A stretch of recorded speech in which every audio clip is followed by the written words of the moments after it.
ఛానలుకి స్వాగతం. చంద్రయాన్ 3 పై పెద్ద శుభవార్త చెప్పిన ఇస్రో. చంద్రయాన్ 3 నుండి మొదలైన సంకేతాలు. అయితే చంద్రయాన్ 3 నుండి ఎటువంటి సంకేతాలు వచ్చాయి? చంద్రయాన్ 3 మళ్లీ పనిచేస్తుందా? దీనికి సంబంధించి వివరాలు అన్నీ కూడా తెలుసుకోవాలనుకుంటే వీడియోని ఎక్కడా కూడా స్కిప్ చేయకుండా ఎండింగ్ వరకు చూడండి. అలాగే ఇంతకు ముందు మా ఛానల్ని సబ్స్క్రైబ్ చేసుకోకపోతే సబ్స్క్రైబ్ చేసుకుని పక్కనే ఉన్న బెల్ ని యాక్టివేట్ చేసుకోండి. మేము అప్లోడ్ చేసే ప్రతి వీడియోకి మీకు నోటిఫికేషన్ వస్తుంది. భారత్లో ఇస్రో ప్రస్థానం ప్రారంభం కావటానికన్నా ముందే 1969లో అమెరికా అంతరిక్ష సంస్థ నాసా చంద్రుడి మీదకు తన వ్యోమగాముల్ని పంపించింది. ఆ తర్వాత 1972 వరకు 12 మంది వ్యోమగాముల్ని చంద్రుడి మీదికి పంపి అక్కడి శిలలను, మట్టిని భూమ్మీదికి తీసుకొచ్చింది. కాని ఆ చంద్ర శిలలను పరిశీలించిన నాసా వాటిలో నీటి జాడలు లేవని తేల్చింది. వాటిని పరిశీలించిన నాసా శాస్త్రవేత్తలు చంద్రుడి ఉపరితలం పూర్తిగా పొడిబారి ఉందని తేల్చారు. ఆ తర్వాత కొన్ని దశాబ్దాల వరకు చంద్రుడి మీద నీటి జాడ కోసం ప్రయత్నాలు కూడా జరగలేదు. కాని 1990లో చంద్రుడి చీకటి భాగంలో గడ్డకట్టిన మంచు రూపంలో నీరు ఉండొచ్చన్న అభిప్రాయాలు వినిపించాయి. దీంతో నాసా ప్రయోగించిన క్లెమెంటైన్ మిషన్లో లూనార్ ప్రాస్పెక్టర్ మిషన్ చంద్రుడి ఉపరితలాన్ని పరిశీలించి చంద్రుడిపై సూర్యరశ్మి చేరని ప్రాంతాల్లో హైడ్రోజన్ ఉనికిని కనుగొంది. దాని ఫలితాలు చంద్రుడి ధృవాల దగ్గర నీరు ఉండొచ్చన్న అభిప్రాయాలకు బలం చేకూర్చాయి. కాని ఖచ్చితంగా నీటి జాడల్ని మాత్రం కనిపెట్టలేదు. అయితే నాసా చంద్రుడి మీద నీటి జాడలు కనిపెట్టేందుకు 4.5 దశాబ్దాలకు పైగానే ప్రయత్నాలు చేస్తూనే ఉంది. కాని చంద్రుడి మీద నీరు ఉందన్న సంగతి చంద్రయాన్ 1 మిషన్ ద్వారానే కనిపెట్టగలిగింది. చంద్రయాన్ 1 ఆర్బిటర్లో అమర్చిన మూన్ మైనరాలజీ మ్యాపర్ అనే పరికరం పంపిన డేటాను విశ్లేషించిన నాసా చంద్రుడి మీద నీటి జాడలు ఉన్నాయని కనిపెట్టగలిగింది. అప్పటి వరకు నాసా చేసిన ప్రయోగాల్లో ఎక్కడా కూడా చంద్రుడిపై నీటి జాడలు స్పష్టంగా గుర్తించేలా ఫలితాలు రాలేదు. అయితే 2009 సెప్టెంబర్ 24న నాసా ప్రచురించిన సైన్స్ జర్నల్లో చంద్రయాన్ ఆర్బిటర్లో అమర్చిన మూన్ మైనరాలజీ మ్యాపర్ నీటి జాడల్ని కనుక్కున్నట్లు ప్రకటించింది. నాసా ప్రకటించిన మరుసటి రోజే ఇస్రో మరో ప్రకటన చేసింది. తాము చంద్రుడి ఉపరితలం మీదకు పంపిన మూన్ ఇంపాక్ట్ ప్రోబ్ ఇచ్చిన సమాచారంతో తాము అప్పటికి 3 నెలల కిందటే చంద్రుడి మీద నీటి జాడలను గుర్తించినట్లుగా ప్రకటించింది. కాని ఆ తర్వాత ఈ అంశంపై అటు నాసా కాని ఇటు ఇస్రో కాని స్పష్టమైన ప్రకటనలు చేయలేదు. ఇస్రో చేపట్టిన మొదటి డీప్ స్పేస్ మిషన్ చంద్రయాన్ 1. ఈ ప్రయోగంలోనే ఆర్బిటర్తో పాటుగా చంద్రుడి మీద క్రాష్ ల్యాండ్ అయ్యేలా మూన్ ఇంపాక్ట్ ప్రోబ్ అనే మరో పరికరాన్ని కూడా పంపింది. చంద్రయాన్ 1లో ఆర్బిటర్ చంద్రుడి చుట్టూ నిర్ణీత కక్షలో తిరుగుతుంటే మూన్ ఇంపాక్ట్ ప్రోబ్ మాత్రం చంద్రుడి ఉపరితలంపై క్రాష్ ల్యాండ్ అయింది. ఆ మూన్ ఇంపాక్ట్ ప్రోబ్ కు 4 పక్కలా భారతీయ జెండాను ఉంచారు. అలా చంద్రుడి మీదకు 15 ఏళ్ల కిందటే భారత జాతీయ పతాకం చేరింది. చంద్రయాన్ 1 2 కాలానికి నిర్దేశించారు. కాని 10 నెలల 6 రోజులకే చంద్రయాన్ 1 ఆర్బిటర్ నుంచి సంకేతాలు నిలిచిపోయాయి. చంద్రయాన్ 1లో మూన్ ఇంపాక్ట్ ప్రోబ్ను 2008 నవంబర్ 18న 100 కిలోమీటర్ల ఎత్తు నుంచి విడుదల చేశారు.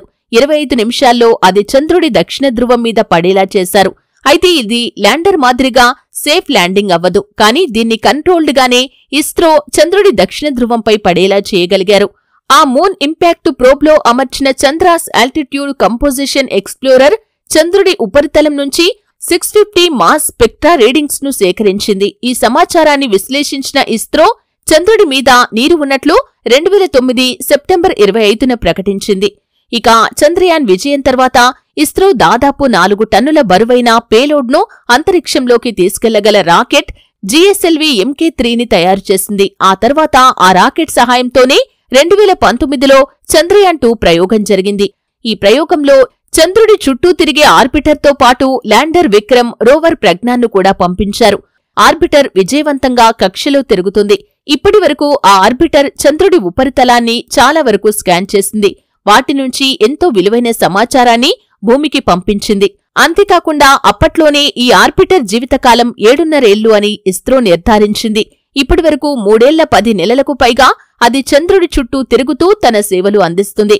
అంతేకాకుండా ఆర్బిటర్ సమర్థవంతంగా పనిచేస్తుంది. కాబట్టి చంద్రయాన్ 3 ప్రయోగంలో ఆర్బిటర్ పంపించలేదు. చంద్రయాన్ 2లో పంపించిన ఆర్బిటర్నే దీనికి ఉపయోగించారు. దీనివల్ల చంద్రయాన్ 3 ప్రయోగానికి తక్కువ ఖర్చయింది. చంద్రయాన్ 2 ప్రయోగానికి 978 కోట్ల రూపాయలు ఖర్చయితే చంద్రయాన్ 3 ప్రయోగానికి 615 కోట్లు మాత్రమే ఖర్చయ్యాయి. చంద్రయాన్ 2లో ప్రయోగించిన ల్యాండర్తో చంద్రుడి ఉపరితలం నుంచి 2.1 కిలోమీటర్ల ఎత్తు వరకు కమ్యూనికేట్ చేయగలిగారు. అయితే ఉన్న సంబంధాలు ఆఖరి క్షణంలో తెగిపోయాయి. దీంతో ల్యాండర్ నుంచి రోవర్ కూడా బయటకు రాలేదు. ఇక ఇస్రో ప్రయోగించిన చంద్రయాన్ 3 14 రోజుల పాటు చంద్రుడిపై పరిశోధనలు చేసింది. ఆ తర్వాత స్లీప్ మోడ్లోకి వెళ్లిన చంద్రయాన్ 3లోని విక్రమ్ ల్యాండర్ ఇక లేవలేదు. విక్రమ్ ల్యాండర్ను లేపేందుకు ఇస్రో ఎన్ని ప్రయోగాలు చేసినా కానీ అవి ఫలితాలను ఇవ్వలేదు. అయితే తాజాగా చంద్రయాన్ 3 నుంచి సంకేతాలు వచ్చినట్లు ఇస్రో అధికారులు వెల్లడించారు. ఇది కొత్త ఆశలను చిగురించేలా చేస్తుంది. అంతరిక్ష చరిత్రలో భారత పేరు సువర్ణాక్షరాలతో లిఖించేలా చేసిన ప్రయోగం చంద్రయాన్ 3. ఇప్పటివరకు ఏ దేశానికి సాధ్యం కాని విధంగా అత్యంత తక్కువ బడ్జెట్లో చేపట్టిన చంద్రయాన్ 3 ప్రయోగం జాబిల్లి దక్షిణ ధ్రువంపై సక్సెస్ఫుల్ గా సాఫ్ట్ ల్యాండింగ్ చేయటంలో ఇస్రో పాత్ర ఎనలేనిదనే చెప్పుకోవచ్చు. అయితే ఆగస్టు 23వ తేదీన చంద్రుడి దక్షిణ ధ్రువంపై కాలుపెట్టిన విక్రమ్ ల్యాండర్ 14 రోజుల పాటు పరిశోధనలు చేసింది. ఇక జాబిల్లిపై చీకటి కావటంతో ల్యాండర్ రోవర్లను ఇస్రో స్లీప్ మోడ్లోకి పంపించింది. అయితే 14 రోజుల తర్వాత చంద్రుడిపై సూర్యుడు వచ్చినా కానీ ల్యాండర్ లేవలేదు. ఈ క్రమంలోనే తాజాగా చంద్రయాన్ 3 గురించి ఇస్రో కీలక విషయాన్ని వెలువరించింది. చంద్రయాన్ 3లోని ల్యాండర్ నుంచి సంకేతాలు వచ్చాయని ఇస్రో తెలిపింది. దక్షిణ ధ్రువం వద్ద ప్రస్తుతం స్లీప్ మోడ్లో ఉన్న చంద్రయాన్ 3లోని పరికరాల నుంచి లొకేషన్లు గుర్తిస్తున్నట్లు ఇస్రో అధికారులు శుక్రవారం బెంగళూరులో ప్రకటించారు. అంతర్జాతీయ అంతరిక్ష ఒప్పందాల్లో భాగంగా చంద్రయాన్ 3 ల్యాండర్లో అమెరికా అంతరిక్ష పరిశోధనా సంస్థ నాసాకు చెందిన లూనార్ రికనెసెన్స్ ఆర్బిటర్ అంటే ఎల్ఆర్ఓను అమర్చారు.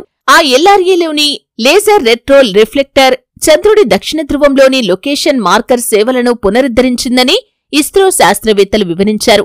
డిసెంబర్ 12వ తేదీ నుంచి ఎల్ఆర్ఏ నుంచి తమకు సంకేతాలు అందినట్లు ఇస్రో తెలిపింది. ఇక చంద్రయాన్ 3లో వివిధ సంస్థలకు చెందిన ఎల్ఆర్ఏలను అమర్చినా కానీ నాసాకు చెందిన ఎల్ఆర్ఏ మాత్రం నిరంతరం పనితీరు కనపరుస్తూనే ఉందని ఇస్రో తెలిపింది. దక్షిణ ధ్రువంలోని రాత్రి సమయాల్లో ఎల్ఆర్ఏ పర్యవేక్షణ మొదలవుతుందని చెప్పింది.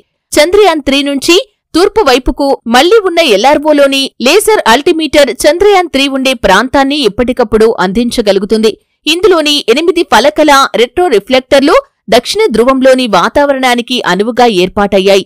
దాదాపు 20 గ్రాముల బరువు ఉండే ఈ పరికరం 10 ఏళ్లపాటు చంద్రుడి ఉపరితలంపై పనిచేసేలా తయారు చేశారు. చంద్రుడి దక్షిణ ధ్రువంలో సేవలందిస్తున్న ఎల్ఆర్ఏ ఇదొక్కటే కావటం గమనార్హం.